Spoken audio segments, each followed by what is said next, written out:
रूस पर अमेरिका समेत कई पश्चिमी देशों ने स्विफ्ट हमला किया है, यानी स्विफ्ट प्रतिबंध। क्या है स्विफ्ट? इसका असर क्या होगा रूस या दूसरे देशों पर? क्या रूस इसके लिए तैयार था? ये सब जानिए आसान भाषा में आज तक एक्सप्लेनर में। स्विफ्ट है क्या?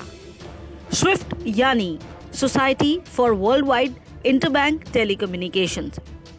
इसे 1973 में बनाया गया और हेडक्वार्टर्स है बेल्जियम में। ये एक देश के बैंकिंग सिस्टम को दूसरे देश के बैंकिंग सिस्टम से जोड़ता है।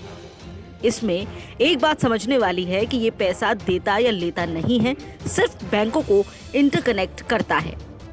एक देश की करेंसी जब दूसरे के पास जाएगी तो वो उसकी अपनी करेंसी में जाएगी। एक पूरा सेंट्रलाइज्ड मैसेजिंग सिस्टम बनाता है जिससे पैसे भेजे जाने और पहुंच जाने का कंफर्मेशन होता है।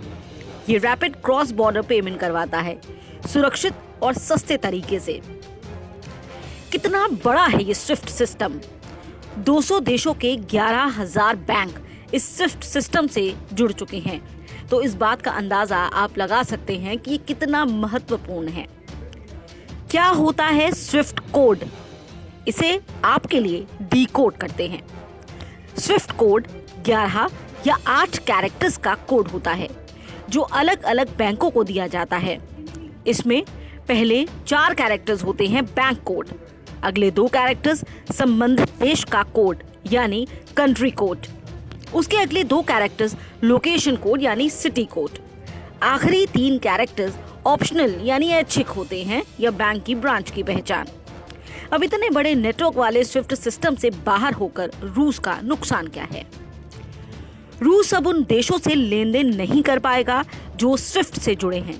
यानी अगर रूस ने किसी देश को कोई सामान या हथियार बेचा है तो रूस को मिलने वाला पैसा रुक सकता है।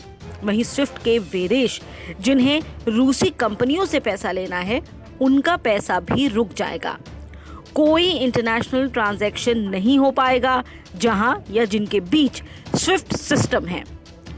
जासूसी दिमाग वाले पुतिन को यह अंदेशा था कि उन पर स्विफ्ट बैन लग सकता है, इसलिए रूस ने अपना खुद का ट्रांजैक्शन सिस्टम भी बनाया है जिसका नाम है SPFS यानी system for transfer of financial messages. कब बनाया रूस ने SPFS? जब रूस ने क्रीमिया पर कब्जा किया था और G8 से बाहर हुआ यानी 2014 में, तभी उसने ये सिस्टम बना दिया था। रूस के इस सिस्टम में अब तक 23 देशों के 400 बैंक जुड़ चुके हैं।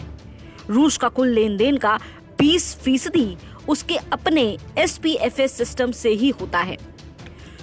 रूस कुछ हद तक तो अपने आर्थिक नुकसान की भरपाई कर सकता है, लेकिन स्विफ्ट के 200 देशों के 11,000 बैंकों के सामने SPFS के 23 देशों के 400 बैंकों का आंकड़ा फिलहाल बहुत छोटा है।